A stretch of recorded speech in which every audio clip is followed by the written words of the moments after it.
She sat in the third row at her husband's wedding, not weeping, not begging, not falling apart. She sat with perfect posture, in a sapphire blue suit, and she watched the man she had given 20 years of her life to exchange vows with another woman. And she smiled, because she knew something nobody else in that room knew.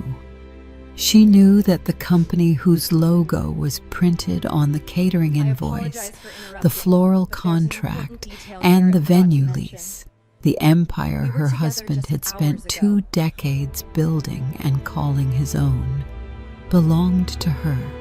Every share, every asset, every floor of the building they were standing in, 51.8%. Acquired quietly, patiently, invisibly, one careful step at a time over 20 years, while he was busy looking at the headlines and forgetting to read the fine print. And in exactly 1 hour, she was going to walk to that microphone and let him find out.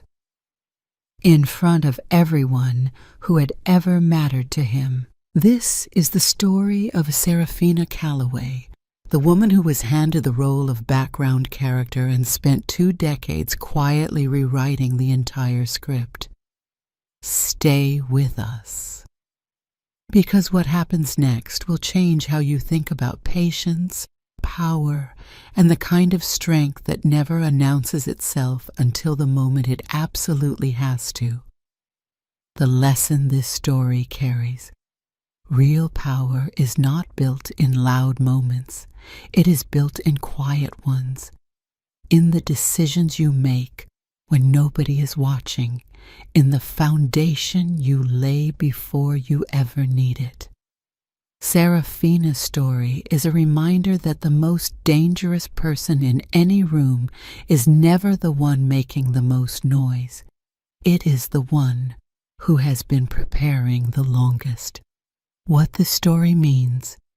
This is a story about self-respect, about what happens when a woman who has been silent for too long finally decides that her silence has served its purpose. It is about patience as a form of power, about legacy as a form of protection, and about the extraordinary things that become possible when you stop waiting for someone else to recognize your worth and simply act on it yourself.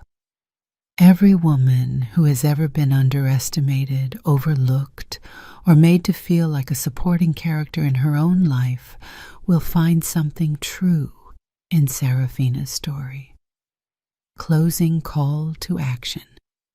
If this story resonated with you, if it stirred something you needed to feel today, please hit that like button right now. It takes 1 second, and it means the world to us.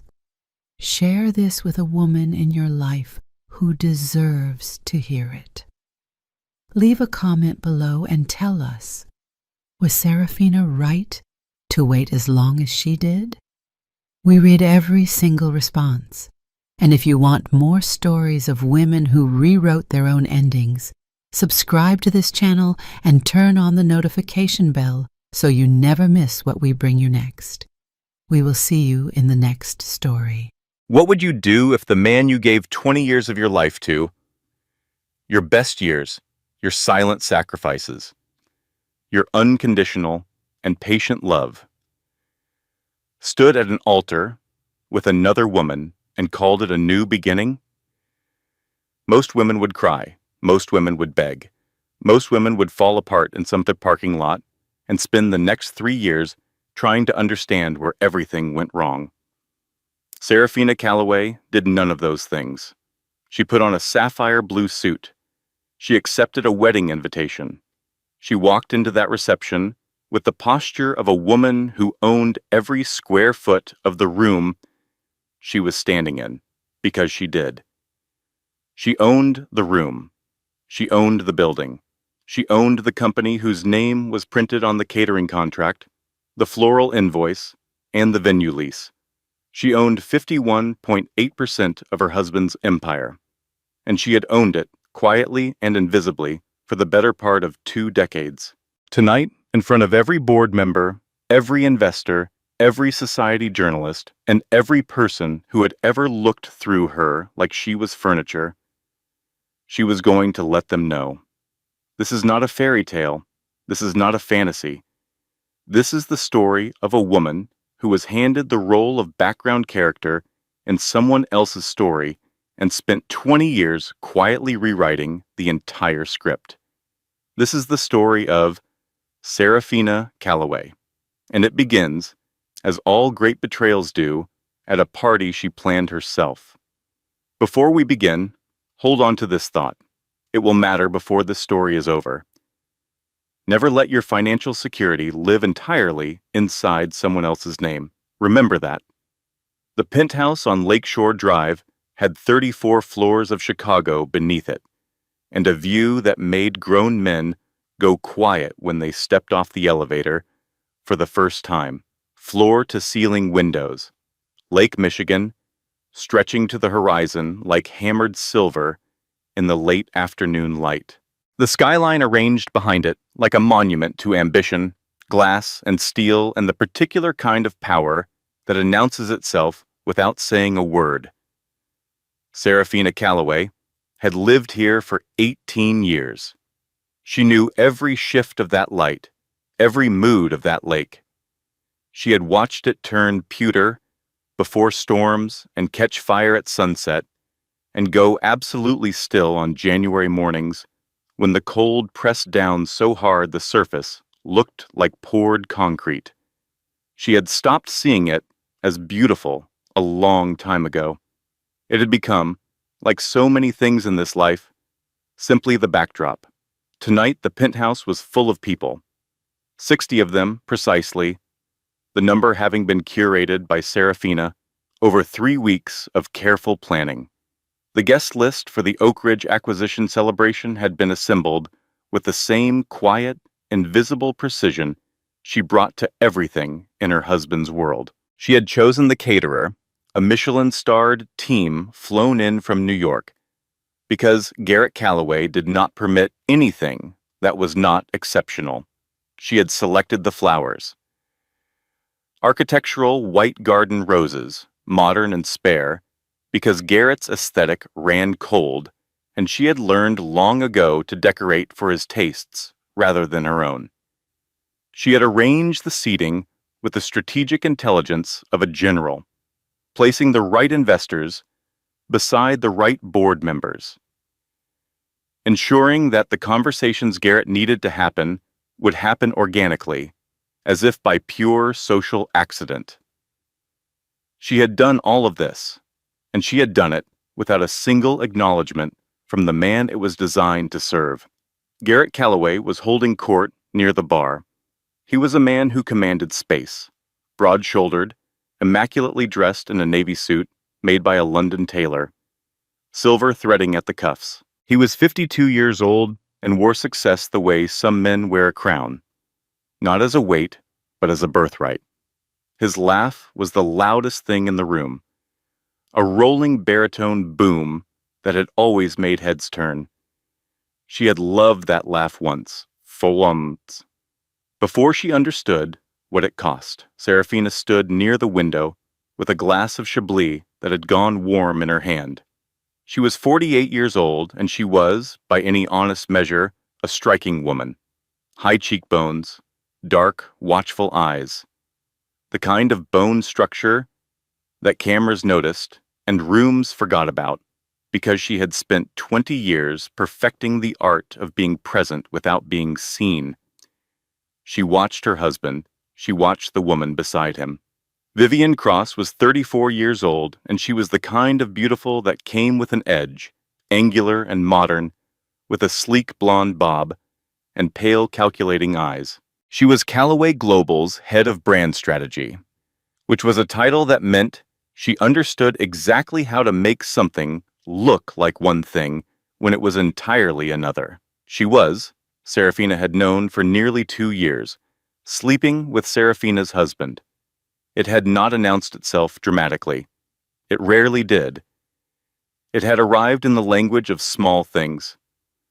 A shift in Garrett's cologne, a new deliberateness about his phone screen, the particular quality of his absences, business trips to cities where Callaway Global had no offices, dinner meetings that ran until midnight, the slow geological erosion of his attention, the way a river changes course until one day you look up and realize the water is somewhere entirely different.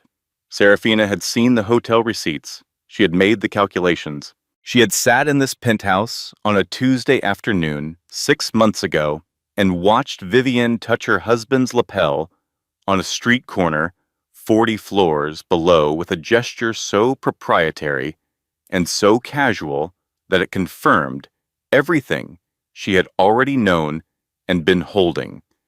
Very carefully, very quietly, in both hands, she had said nothing. She had done nothing visible. She had made a phone call. But that was not tonight's story. From across the room, her best friend, Rebecca Hartley, appeared at her elbow with the directness that bypassed small talk entirely. Rebecca was Serafina's oldest friend.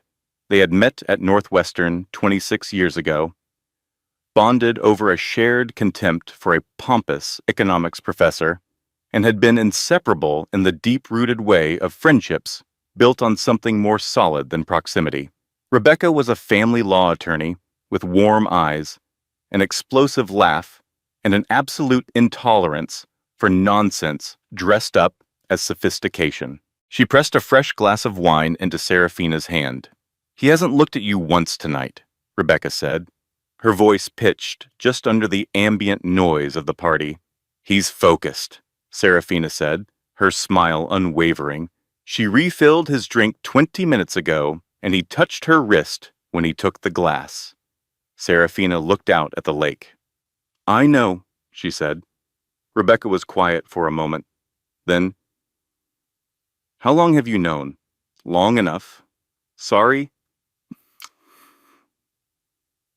"I'm handling it," Serafina said. She turned and gave Rebecca the warm, real smile she reserved for people who actually knew her. "Trust me." Rebecca studied her for a long moment, the look of someone who suspected she was only seeing half the picture. Then she exhaled. "Fine," she said. "But for what it's worth, this salmon is extraordinary, and you deserve full credit." Serafina laughed. A real one. Across the room, Garrett's boom rolled across the marble. Vivienne leaned into it, her shoulder brushing his arm, her smile angled up at him, like a compass finding north. Serafina watched. She catalogued. She smiled at a passing board member's wife and said something gracious about the roses. The party moved around her like water around a stone, and somewhere across the city, in a suite at the Peninsula Hotel, a set of documents was waiting for their moment. It was not a dramatic discovery. Nobody told you that about the end of a marriage. That it rarely arrived as a scene. No confrontation in a restaurant, no tearful confession, no Hollywood moment with rain and slamming doors. It arrived in ordinary life, tucked inside a Tuesday afternoon, wearing the most unremarkable disguise it could find. For Serafina, it arrived in the breast pocket of a charcoal blazer. She was dropping a collection of Garrett's suits at Henderson's, the dry cleaner on Michigan Avenue they had used for 15 years. Standing at the counter, she did what she always did. Checked the pockets automatically before handing the clothes over.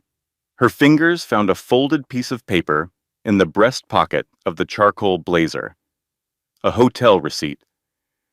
The Ritz-Carlton in Washington, D.C., 2 nights, 1 room, billed to G. Callaway. She knew Garrett's schedule completely. She built it, maintained it, confirmed his reservations. Callaway Global had no offices in Washington. No meetings had been arranged there. She had not booked this hotel. She stood at the counter for a moment that expanded in every direction at once. Mrs. Henderson was saying something pleasant about the weather turning. Outside, a cab honked. Somewhere behind her, a woman laughed. Serafina folded the receipt, put it in her own coat pocket, smiled at the woman behind the counter. "Just the 4 suits today," she said. "Thank you, Patricia." She walked to her car. She sat in the driver's seat. She did not start the engine for 41 minutes. Here's the thing she understood, sitting in that parking lot. The receipt was not information. It was confirmation. It was the period at the end of a sentence she had been reading for 2 years and refusing to finish. She had known. In the way that you can know something in your body long before your mind will permit you to name it, she had known for a very long time. 20 years. Not 20 years of unhappiness. That would have been easier to explain, easier to leave.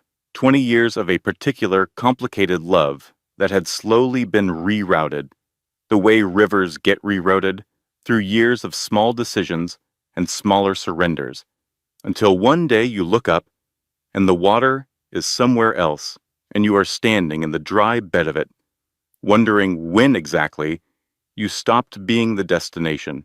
She picked up her phone, called Rebecca. It rang twice. "I think I already know," Serafina said, before Rebecca could speak. A pause. Then quietly, "How long?"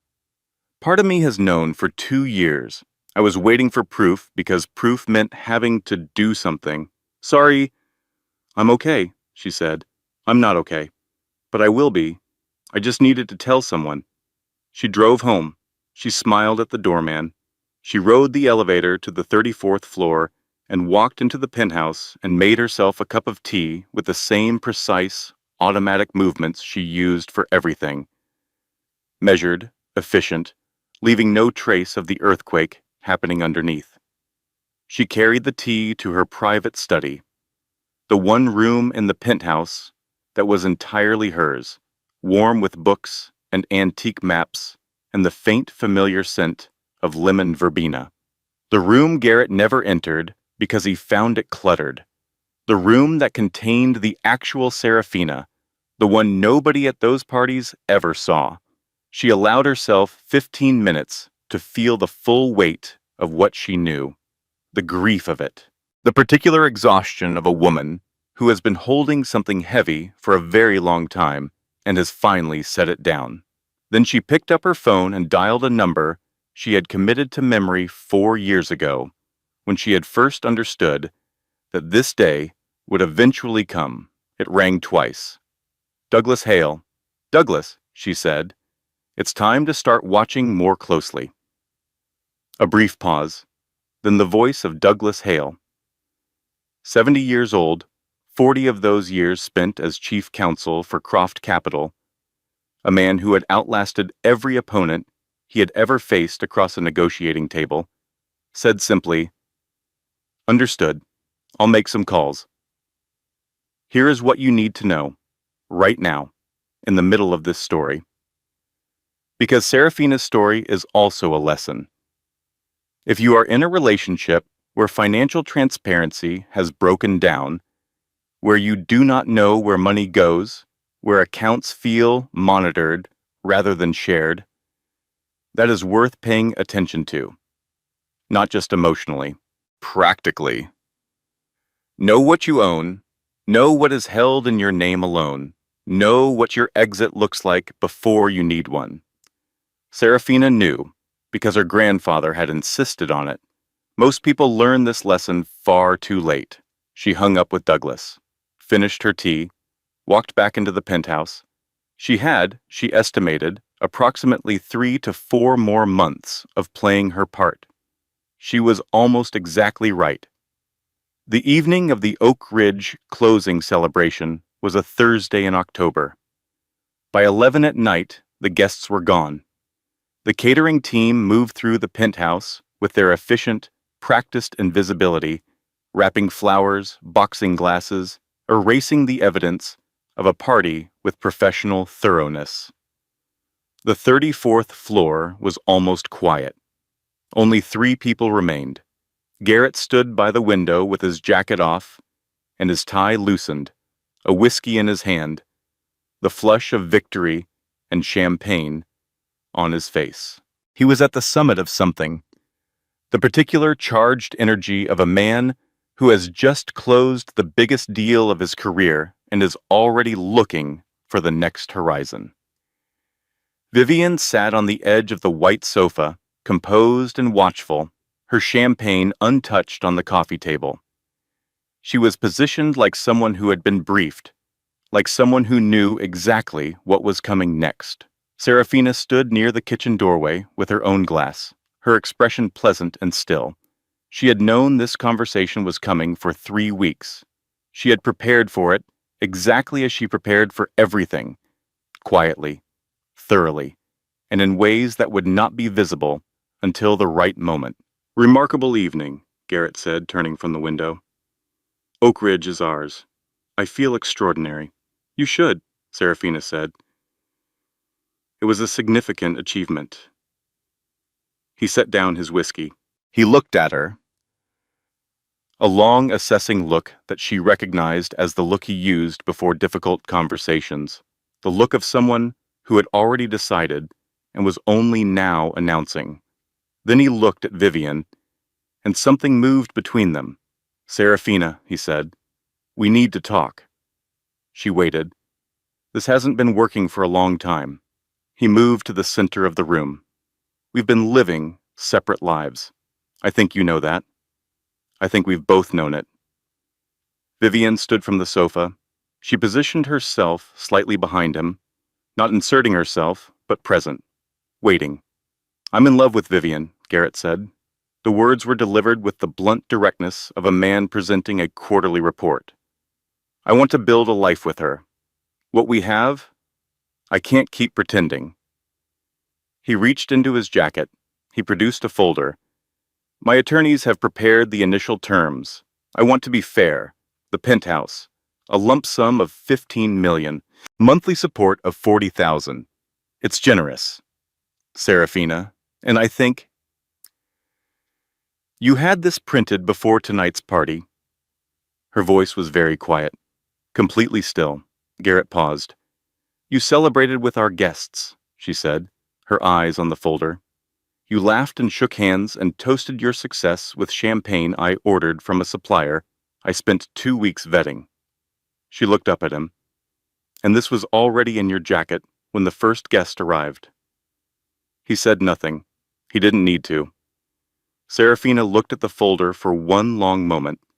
Then she took it from his hand, crossed to the coffee table, and set it down with a small, precise click. Not thrown, not crumpled. Set down like something she had examined and found inadequate. "Thank you for your honesty," she said. She looked at Vivian, just long enough for Vivian to understand that she had been seen, not as a rival, not as a threat, but as a person whose choices had been noted and filed away. "Good night," Serafina said. She walked out of the living room. Her heels on the marble were the only sound in the apartment. She did not look back. She took the elevator to the lobby, nodded at James, the night doorman, walked to her car in the underground garage, and sat in the driver's seat with her hands in her lap. And this time, she did not stay steady. In the dark of the garage, alone and completely unseen, Serafina Calloway pressed her palms flat against the steering wheel and leaned her forehead down against them and let herself feel the full, brutal 20-year weight of what had just happened. Not because of Vivian, not because of the folder, because of the party, because of the toasts and the salmon and the board members he had laughed with, and the 3-week seeding chart, and the invisible labor of 20 years of standing exactly where he needed her to stand, and the folder had already been in his pocket before the first guest walked through the door. She stayed in the garage for 22 minutes. Then she straightened, started the car, drove to the Peninsula Hotel, checked into the suite she had reserved 4 days earlier, quietly, under her maiden name, Croft, poured a glass of water, called Douglas. "It's done?" she said. I know, Douglas said. The Tribune ran a brief item this evening. His publicist seeded it. He's already managing the narrative. Then we begin, she said. We already have, Douglas said. Sleep, Serafina. The real work starts tomorrow. She hung up, looked out at the lake from a different angle than she had looked at it for 18 years. It did not look like a cage from here. It looked like a city waiting for someone new to arrive. Douglas Hale's office was in a brownstone on East Delaware Place, a quiet, old-money address that looked nothing like the center of anything significant and was, in fact, one of the most consequential places in Serafina's life. She had been coming here since she was 19 years old.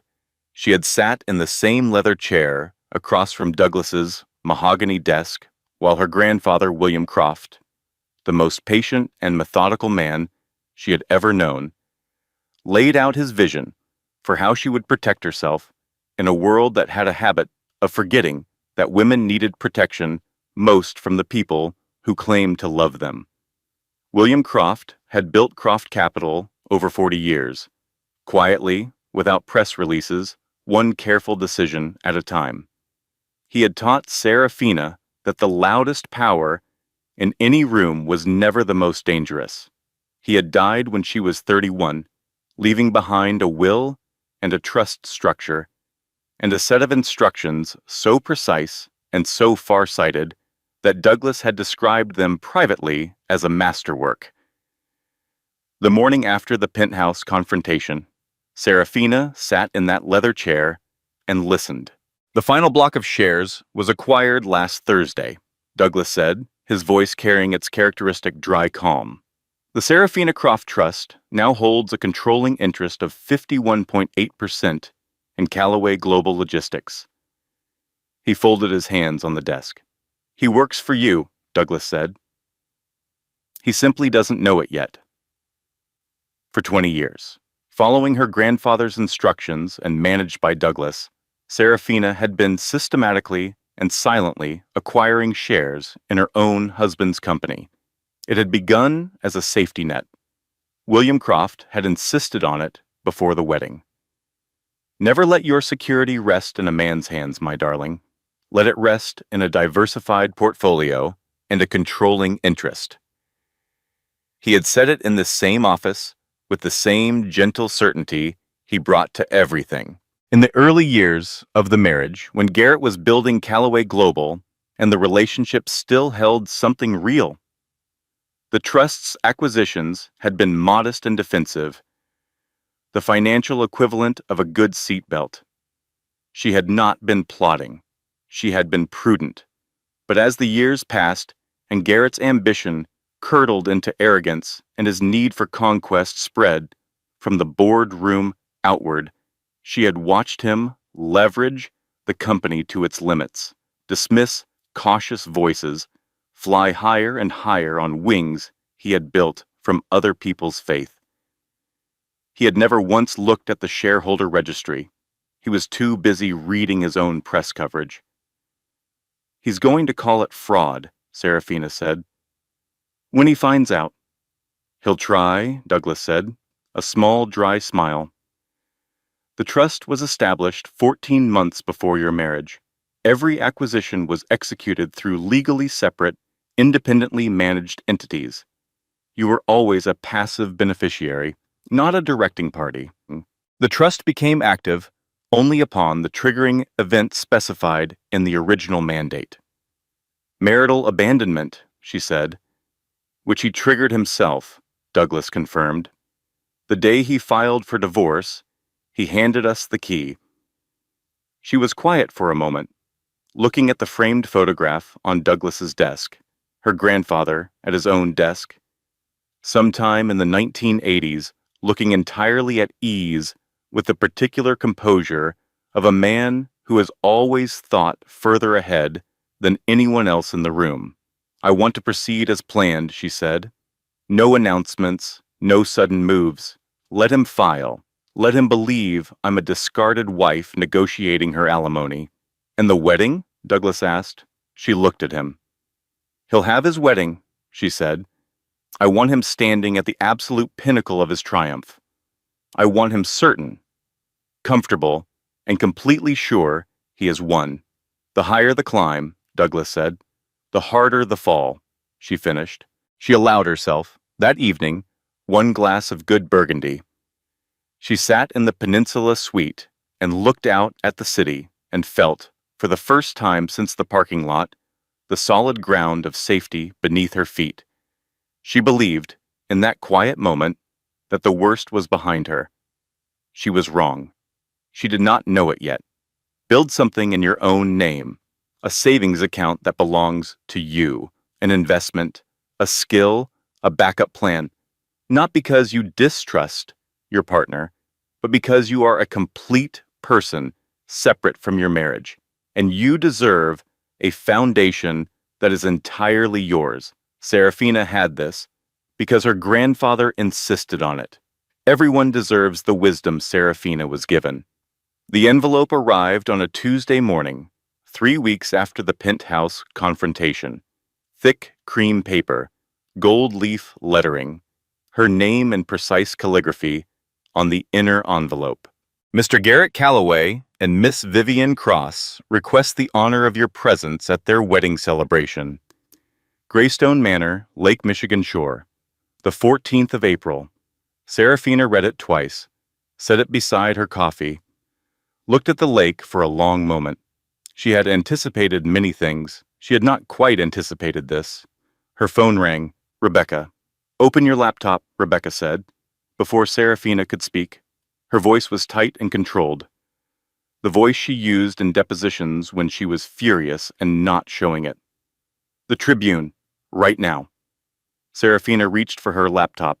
The headline was in the society section. Calloway divorce. A model of modern maturity. Sources close to the CEO confirm that former wife, Serafina Calloway, has been invited to the upcoming nuptials.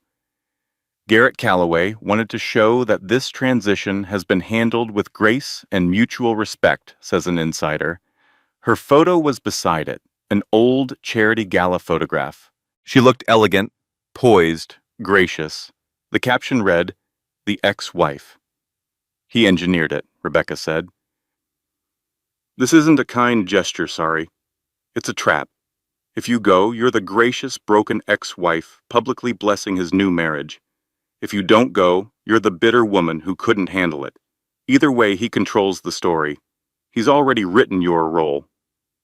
Serafina held the invitation in her hand and read the newspaper article on her screen at the same time. She felt a cold, clear anger. Not the hot and gasping kind, but the quiet kind. The kind that sharpens rather than blinds. Then Douglas called. She put Rebecca on hold. "Have you seen the Tribune?" she asked. "I have," he said. "And there is something more pressing. Whitmore and Gaines filed an amended petition this morning." She went absolutely still. "They are arguing that the trust constitutes a conflict of interest during the marriage. They want it declared a marital asset subject to equitable distribution. They are calling it financial fraud against the marital estate, the Burgundy she had sipped the night before, the 15 minutes of safety she had allowed herself, the quiet, victorious certainty that she had weathered the worst. Gone." She switched back to Rebecca. "It gets worse." She explained the amended petition. Rebecca's silence had the particular quality of a very skilled attorney recalibrating very quickly. "That is an extraordinarily long shot legally," Rebecca said carefully, "but it creates noise, uncertainty. They want the board to see chaos before Monday's meeting." Her phone buzzed against her cheek. A news alert. She looked at the screen. Vivian Cross. He needed passion. Exclusive interview in Harrington magazine. She opened it. Serafina was always more of a business partner than a wife.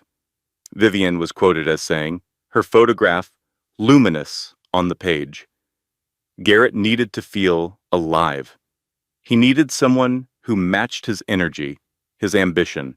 I think on some level, everyone who knew them understood that. The article had already been shared more than 4,000 times. 3 hits in less than 1 hour. The Tribune story. The legal petition. The magazine interview. She had been prepared for a chess game. She had not been prepared for 3 boards catching fire simultaneously. Her hotel suite door opened. She had given her mother Martha a spare key 2 weeks earlier against her better judgment. Martha Calloway was 69 years old, 5 feet 4 inches tall, and constitutionally incapable of approaching a crisis without baked goods. She walked in carrying a paper bag from the bakery on Walton Street and took one look at her daughter's face. She put the bag on the table. She sat on the sofa. She said nothing. Then Serafina looked at her mother, and the precise, controlled stillness that had held for weeks finally cracked. "Mom," she said. One word. Her voice broke on it. Martha opened her arms, and Serafina, for the first time since the parking lot at the dry cleaner, stopped being in control of anything. She crossed the room and sat beside her mother and cried the way very strong people cry, silently, with her whole body, while Martha held her and said nothing except, "I know, baby, I know." They sat like that for a long time. Eventually, Martha reached into the paper bag and handed her daughter a croissant. "Eat," she said firmly.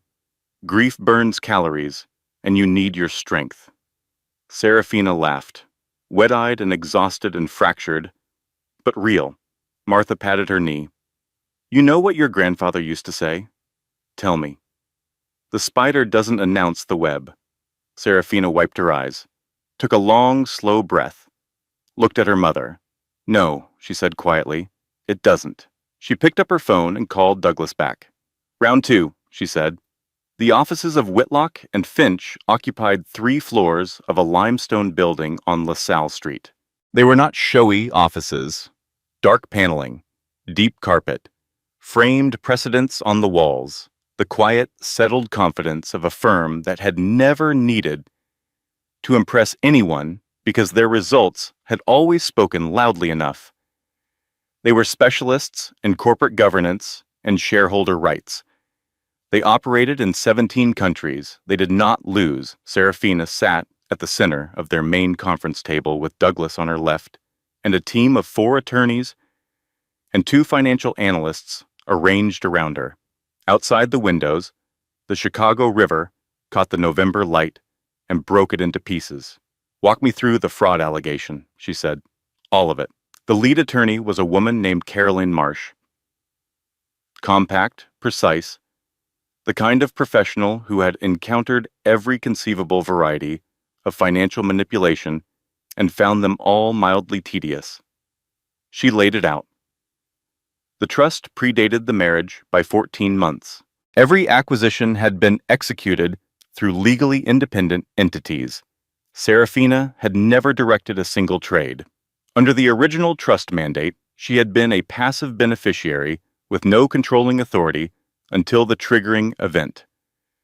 The triggering event being the divorce filing, Caroline said, which Mr. Calloway initiated. He pulled his own trap. The fraud claim dissolves under basic examination. "So their attorneys know it's a delay tactic," Serafina said, "without question. They want to create noise in the market before Monday. They want the board to see instability and hesitate. If the board hesitates, the vote is less clean. If the vote is less clean, the transition takes longer, and anything can happen in the gap. Then we remove the uncertainty completely," Serafina said. She looked around the table. "What does the board need?" Douglas answered. "They need a leader, not an angry ex-wife, not a hostile takeover, a leader with a plan, with institutional backing, and with a vision for the company that is better than what they have watched Garrett provide." Serafina nodded. She had been building that vision for 18 months. Over the next 2 hours, she laid out her first 100 days. A full audit of the Oak Ridge acquisition, which had been closed at leverage ratios so aggressive, that 3 board members had privately flagged their concerns and had been overruled. A debt restructuring plan, reinvestment in Callaway Global's core logistics technology, which had been starved of capital while Garrett chased acquisitions, a new employee retention initiative, a transparent governance framework that would make the board feel like participants rather than furniture. She had spent 20 years in the passenger seat. She had memorized every road. "What about the Harrington interview?" Douglas asked. "Let it run," Serafina said. "Every woman who reads that article is going to feel something. That feeling is going to make Monday's board meeting the most watched corporate event of the year." She paused. "Vivian just handed us a larger audience." Caroline Marsh allowed herself the slight elevation of one eyebrow that constituted, for her, an expression of genuine approval. "And the wedding?" Douglas asked. Serafina looked at him. "I will be there," she said simply. From the corner of the room, Rebecca, present in her technical capacity as personal counsel, but truthfully present as Serafina's oldest friend, raised her hand with the gravity of someone addressing a matter of great importance. "The outfit question is, I want formally noted, extremely significant. Becca, you are walking into that man's wedding as the owner of his company. This is not a beige moment. This is not tasteful navy. This is a historic moment in your personal and professional life, and the outfit needs to honor that." Serafina looked at her for a long moment. "Sapphire blue," she said. Rebecca pointed. "Yes, exactly that. Burn it all down in blue." Caroline Marsh made a brief note on her legal pad.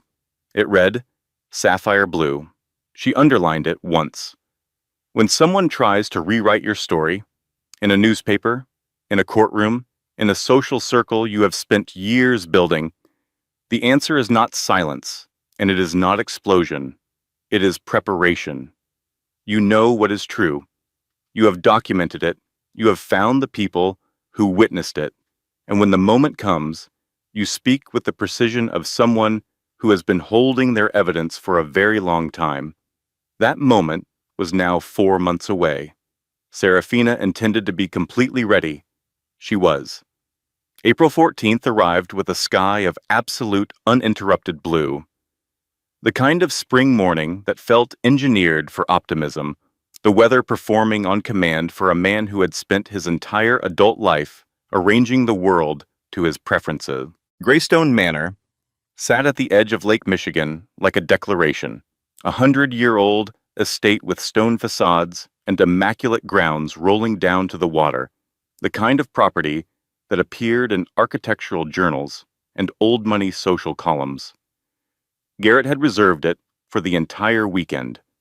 The security deposit alone had been the size of a substantial mortgage, and he had paid it without blinking. 300 guests arrived through the long gravel drive, white-gloved valets, thousands of white peonies scenting the air from 20 feet away, a string quartet under the portico, vintage champagne at every turn. It was, by every external measure, a perfect event. Vivian Cross was extraordinary in her gown, custom ivory silk with a cathedral train that moved behind her like a statement. She had spent 6 months planning this day, and it showed in every detail. She stood at the altar with the incandescent certainty of a woman who believed she had gotten exactly what she worked for. Garrett at the altar was everything he always was in public, commanding, magnetic, the center of gravity in every room he entered. He had not truly believed Serafina would come. He had sent the invitation as a narrative move, a final brushstroke in the portrait of the amicable modern divorce. If she came, she authenticated the story. If she didn't, she confirmed her irrelevance. He had not considered a third possibility. The ceremony was flawless. Vows exchanged beneath an arch of white flowers with the lake as a backdrop, the kind of image that belonged on a magazine cover. When Garrett said "I do," the room responded with the warm, collective exhale of 300 people watching something beautiful. Then the reception moved into the Manor's ballroom. Painted ceilings, warm candlelight, a full jazz orchestra filling the space with the particular elegance of musicians who were genuinely good at what they did. And then, just as the first course was being set, a black Bentley moved slowly up the long gravel drive. The chauffeur, a man named Robert, who had worked for the Croft family for 31 years, opened the rear door.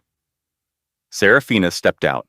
The sapphire suit was bespoke, cut to her precise measurements by a tailor who had spent 3 fittings getting the shoulder line exactly right. It was the blue of deep water on a clear day, old, valuable, and absolutely certain of itself. At her throat, on a fine platinum chain, was the Star of Geneva, a sapphire pendant that had belonged to her grandmother, and before that, to a woman whose name was embroidered inside the original velvet case in handwriting faded to the color of smoke. She wore it not as a weapon. She wore it as a reminder of where she came from and what she was made of. She walked toward the manor entrance. The guests who saw her arrive went quiet in a spreading ripple, a wave of sudden stillness moving through the crowd from the entrance inward. She passed through it with a composure so complete it was almost disorienting. Not cold, not performative, simply utterly present in a way that made everything else in the room seem slightly louder by contrast. She took a seat at table 7, third row from the dance floor, respectful distance, unmistakably present.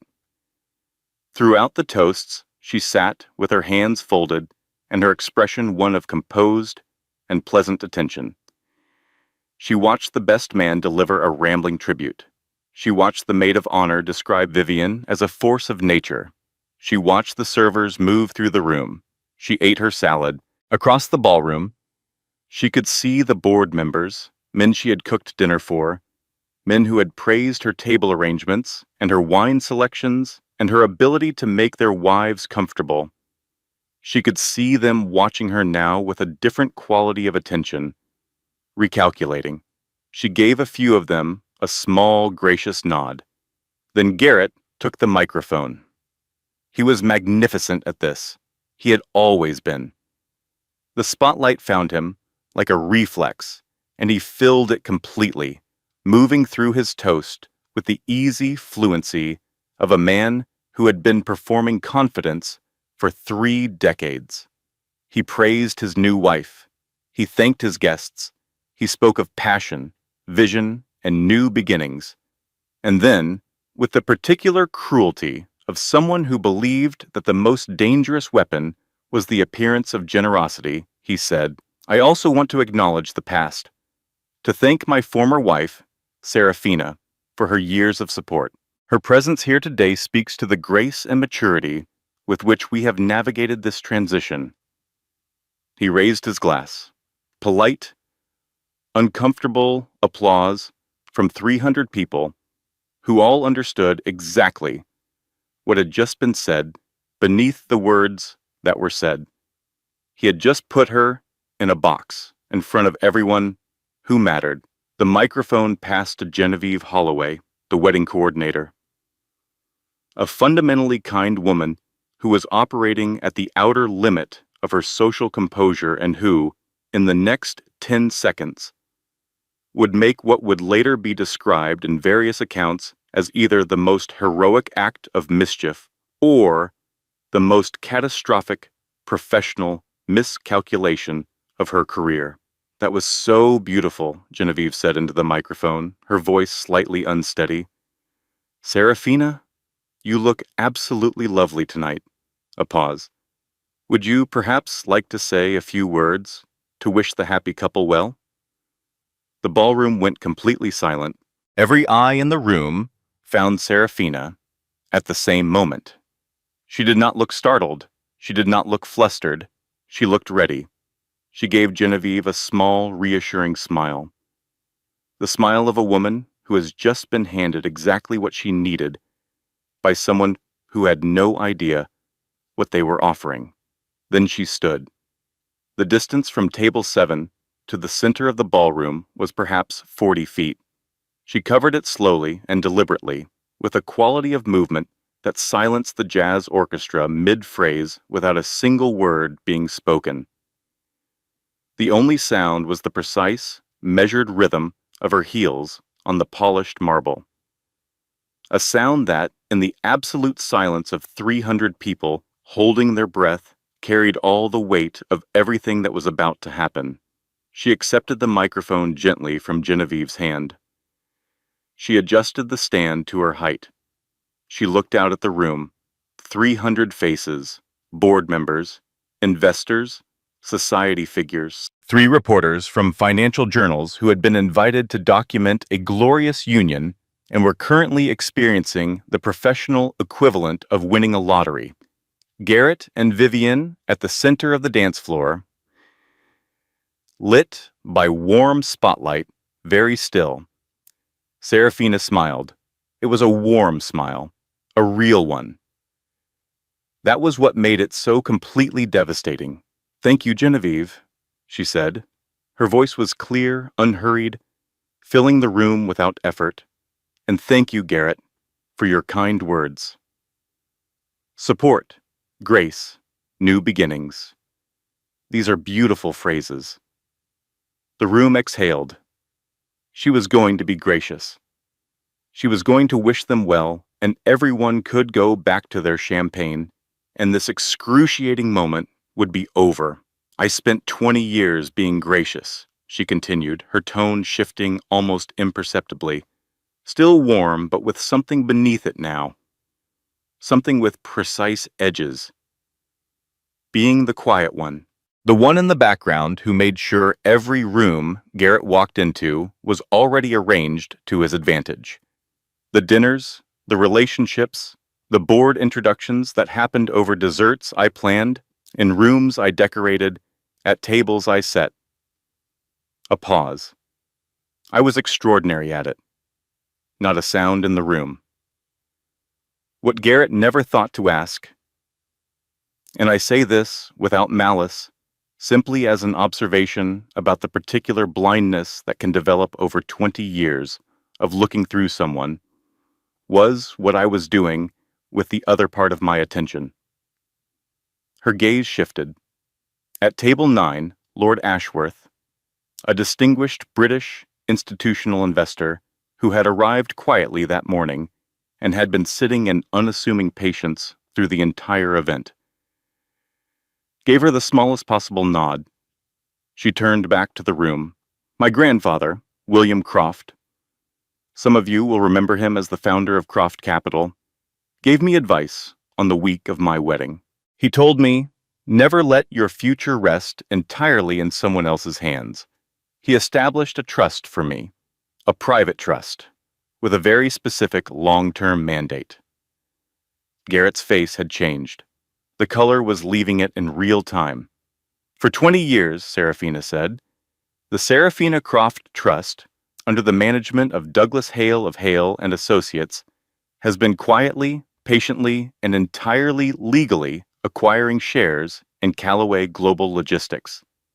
Through independent investment vehicles, through funds, through institutional partners who understood the value of patience." She paused, just long enough. Garrett was so focused on the horizon that he never looked at the shareholder registry. He never asked who owned the conservatively named investment funds that were so consistently eager to believe in his vision. Vivian's hand found Garrett's arm.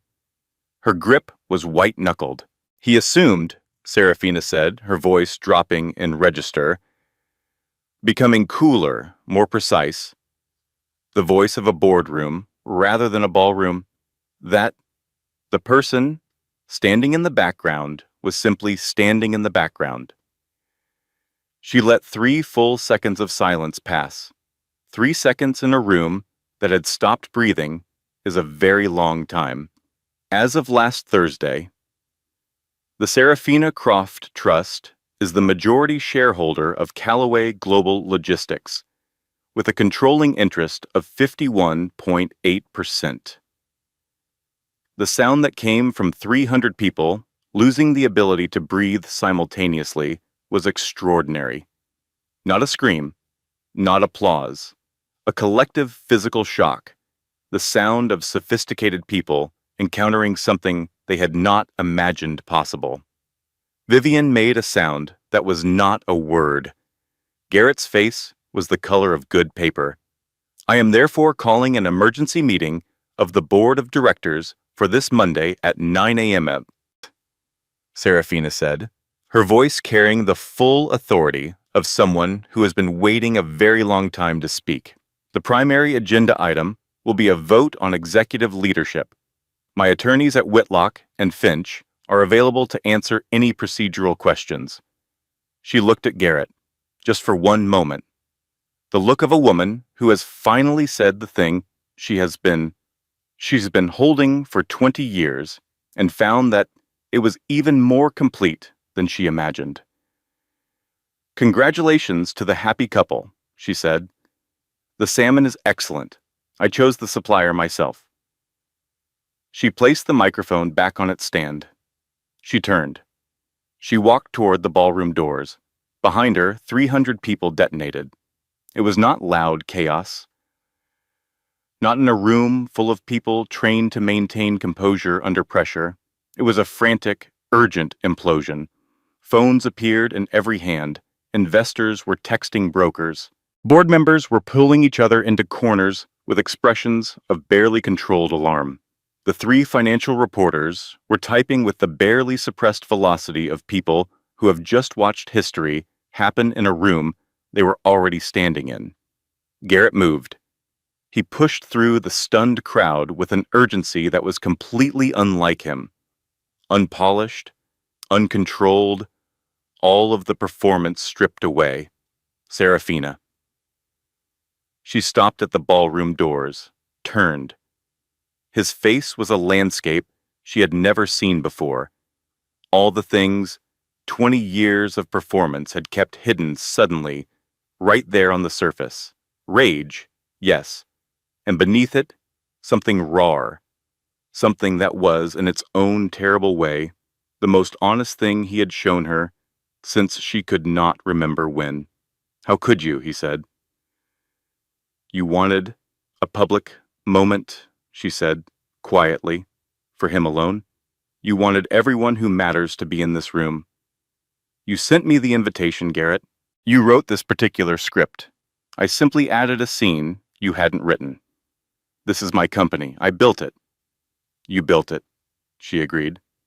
And then you leveraged it past its limits and dismissed the people who warned you and called their caution weakness. You were a remarkable builder. The building needed different management. You'll fight me, he said. The bravado was hollow, a habit without substance. Your attorneys are excellent divorce lawyers, she said. Mine are corporate governance specialists. The bylaws are clear. The vote Monday is a formality. You can attend as the outgoing chief executive, or you can tender your resignation tonight. A steady look. Either way, clear your office by noon. Vivian had followed him. Her gown moved around her, like something from a different story than the one she was currently living. Her face had lost everything it had worn all day, the triumph, the luminous certainty, the confidence of a woman who believed she had gotten exactly what she came for. You calculating which? She said. Her voice cracked the middle of it. Serafina looked at her, not with cruelty, not with warmth, but with the particular clarity of someone who has finished something and is ready to begin the next thing. You wanted to be queen of this kingdom, she said quietly. You should have done your due diligence on who owned the land. She turned. The doors opened. Robert had the Bentley at the bottom of the entrance steps. She walked toward it without looking back. Behind her, from somewhere in the crowd departing through the manor doors, came the sound of Martha Calloway. who had spent the entire evening at table 4 eating her dinner with the composed satisfaction of a woman watching a film she had been promised would have a very good ending, saying to the woman beside her in a tone of complete and genuine pride, "That's my daughter." Then she picked up her evening bag and walked out. The story broke at 11:47 that night. Bloomberg. Serafina Croft Calloway announces 51.8% controlling stake in Callaway Global at husband's wedding reception. Emergency board meeting called. By midnight, it had reached the Financial Times. By 1 in the morning, Reuters had it. By 3 a.m., it was the most shared financial story in the world. The narrative was irresistible. The scorned wife, the 20 years of patience, the corporate takeover delivered from a wedding reception microphone in a sapphire blue suit, while the groom stood 12 feet away with the color draining from his face. It was Shakespearean and it was real, and every journalist in the country wanted to be the one who told it best. By Sunday morning, the story was front page everywhere. Photos of Serafina at the microphone, poised, clear-eyed, utterly in command, were published beside images of Garrett at the edge of the dance floor, his face the portrait of a man watching the ground disappear beneath his feet. The contrast was so complete and so cinematic that several publications ran them side by side without a single word of caption. Garrett and Vivian spent their wedding night in the conference room of Whitmore and Gaines. The attorneys who had spent 3 months preparing for a high-value divorce settlement were now staring at 20 years of impeccably structured share acquisitions routed through 14 independent legal entities. Lead counsel Robert Whitmore, a man who had not admitted professional defeat in 30 years of practice, looked at his client across the conference table at 2 in the morning and said, "She built a fortress around your company while you were busy building a monument to yourself. Every acquisition is ironclad. Every entity is clean. There is nothing to challenge." Garrett said nothing for a long time. "What are my options?" he said finally. "You attend Monday's meeting and get publicly removed by a board she now controls, or you resign tonight and keep the smallest possible fragment of your professional dignity." Whitmore paused. "I have never in 30 years advised a client to surrender. I am advising you to resign." Vivian sat across the table, wrapped in a hotel cardigan, pulled over her ivory wedding gown. The name she had coveted, the power she had wanted, the position she had worked toward with such focused patience. All of it was still technically present. She was Mrs. Calloway, on paper, legally. But the company was Serafina's. The board was Serafina's. The story that would appear in every newspaper in the country tomorrow morning was Serafina's. She was married to the most famous corporate casualty in modern American business history. Across the city, Serafina was celebrating. She was at Whitlock and Finch. The team was assembled around the conference table. Douglas, who had flown in from his winter home in Florida, Rebecca, in her serious sweater, Caroline Marsh with her legal pads, and 2 financial analysts. Outside the windows, the Chicago River was dark and still. Press release. Trading suspension request. Audit announcement outline. Investor outreach sequencing. Board member calls at first light. The message going out in layers, precisely timed. "The stock opens down Monday morning," said her analyst. "A careful young man named William Grant. The market hates uncertainty." "Then we give them certainty," Serafina said. She was calm in the way that comes after a very long period of preparation, not distant, but settled. The release goes out at 9:01 Monday morning. Interim CEO appointment effective immediately. Audit announced. Restructuring plan outlined. We are not the chaos. We are the answer to the chaos. She worked until 4 in the morning. Then she sent everyone home. She sat alone in the conference room for a few minutes, a glass of water in her hand, looking at the river below. She felt not triumph, not vindication. Something quieter and more durable than either. She felt for the first time in a very long time like herself. At 10 o'clock Sunday evening, a single-page letter arrived at Whitlock and Finch by private courier. The resignation of Garrett William Calloway as Chief Executive Officer and Chairman of the Board of Calloway Global Logistics, effective immediately. Serafina read it once, set it on the table. Get some rest, she told Douglas, who was the only one remaining. Tomorrow, the real work begins.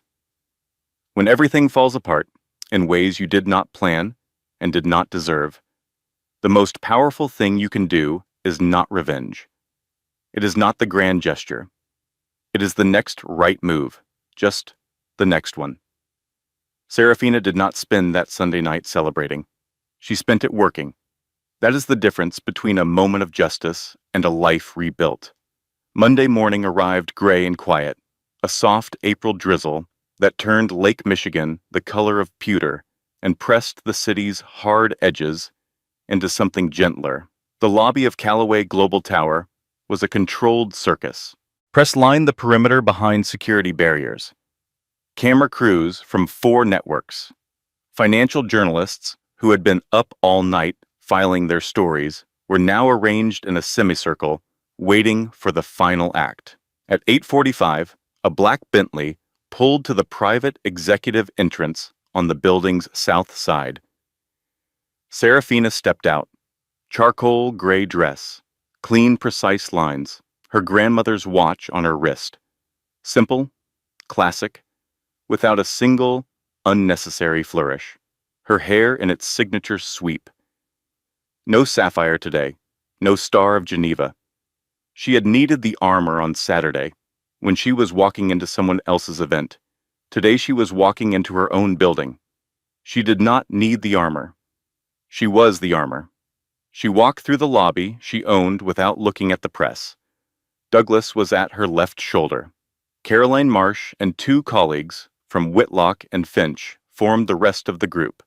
They rode the elevator to the 50th floor in silence. The boardroom was a room Serafina had been adjacent to for 20 years, collecting Garrett for dinners, waiting in the antechamber during long meetings, existing in the perpetual orbit of a place she had never been invited into as a principal. She knew the room the way she knew the penthouse, as backdrop, as context, as someone else's space. She walked to the center of the long table and sat down. Not at the head, at the center. A deliberate and unmistakable signal. This is a different kind of leadership than the room has been accustomed to. The board members, 7 men who had been Garrett's allies for years, and who were now, with the pragmatic clarity of people whose fiduciary duty had just sharpened their vision considerably, watchful and recalculating, sat around the table with the expressions of people who had made their peace with what was about to happen. "Good morning," Serafina said. Her voice was the same as it had been on Saturday night, clear, unhurried, carrying the particular quiet authority of someone who has nothing left to prove and nowhere else to be. "You have all received the resignation. I am putting forward a motion to appoint myself interim Chief Executive Officer and Chairwoman of the Board, effective immediately." Douglas seconded the motion. There was no discussion. There was no need for discussion. The vote was unanimous. She spent the next 90 minutes not celebrating, but governing. She laid out the audit in specific detail. The Oak Ridge acquisition, the leverage ratios, the 3 board members who had flagged concerns and been dismissed, whose caution she named and validated in front of the full board. She could see those 3 men sit slightly differently in their chairs when she did that. She had understood it would matter to them. She presented the restructuring plan, precise, documented, already reviewed by Caroline's team and Douglas's network of institutional contacts. It was not a plan created in the aftermath of Saturday's revelation. It was a plan that had been 18 months in development, built the way her grandfather had built everything, with patience, with specificity, with a long view. She talked about Callaway Global's employees. 4,000 people who had come to work on Monday morning not knowing whether the company they depended on would still be recognizable by the afternoon. She named the retention initiative. She named the transparency framework. She named the technology reinvestment that had been deferred for 3 years of acquisitions and would begin in the first quarter. Garrett was a builder, she said, near the end, her tone measured and genuine. I want to honor that. He built something real, but the building developed structural problems, and the people responsible for identifying those problems were not permitted to speak. She looked around the table. That changes today. Thomas Reed, the youngest board member, raised his hand. Garrett's severance, he said.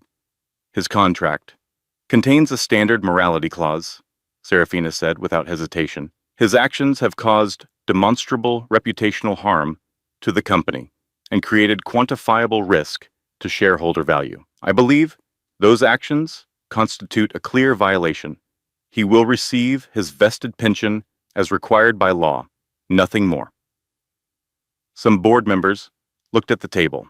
One quietly nodded. The meeting ended at 10:45. Serafina walked to the floor-to-ceiling windows and stood looking out at the city while her team gathered their materials.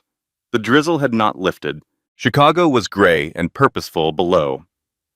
The lake flat and silver, the streets moving with the ordinary serious business of a Monday morning. She had stood at a window like this for 18 years. It did not look the same. 6 weeks later, on a clear evening in late May, Serafina stood at those same windows in what had been remade into her office.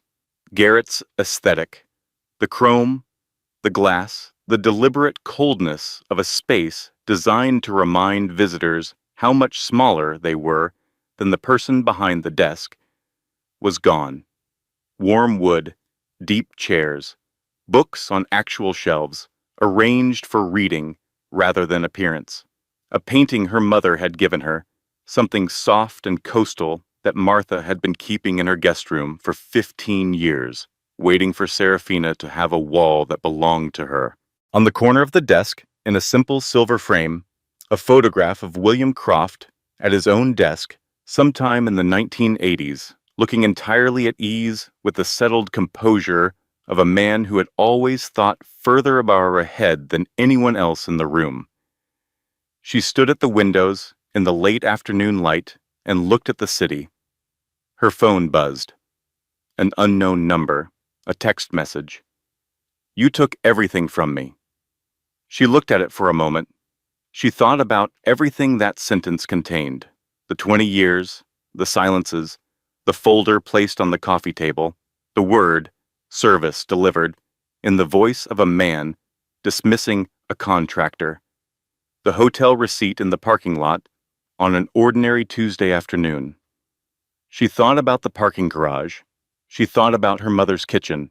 She thought about her grandfather's voice in Douglas's office when she was 19 years old, laying out a vision of how to protect yourself in a world that forgot too often to do it for you. She deleted the message, set the phone face down on the desk, turned back to the window. Outside, the lake caught the last of the evening sun and scattered it across the surface in long gold lines. Extravagant, unhurried, indifferent to everything beneath it, and beautiful in precisely the way it had always been beautiful. All the years, she had been too busy being background to notice. The reign of Serafina Croft Callaway had begun. The most radical act of self-respect is knowing which messages do not deserve a reply. And so Serafina Callaway rewrote her own story. She did not do it loudly. She did not do it in anger, though she had every right to anger. She did it in the patient, deliberate language of a woman who had understood for a very long time that the most powerful thing in any room is never the person speaking the loudest. It is the person who has been preparing the longest. She transformed the greatest betrayal of her life into the most complete reclamation. She did not just survive what was done to her. She used it. She turned 20 years of being underestimated into 20 years of architecture, building something so solid, so carefully constructed, so deeply rooted in the inheritance of a man who loved her enough to think 40 years ahead, that when the moment arrived, it did not require a fight. It required a microphone in 30 seconds and the absolute unshakable certainty of a woman who had finally decided to stop standing in the background of her own life. Was Serafina's plan justified? Was her response too far or not far enough? We want to hear from you. Drop your thoughts in the comments below, because this is a conversation worth having. If this story moved something in you, if any part of it felt familiar or inspiring or like something you needed to hear today, please hit that like button right now. Share this video with a woman in your life who needs to be reminded of her own strength. Subscribe to our channel for more stories of extraordinary women who refuse to accept the ending someone else wrote for them. Click the notification bell so you never miss what we bring you next. Thank you for listening. And remember, the spider does not announce the web. The content you have just experienced was independently researched, carefully constructed, and manually edited by our team, built not for clicks, but for meaning. Every word was chosen with intention. Every story we tell is designed to leave you with something that lasts longer than the time it took to listen. Thank you for being here.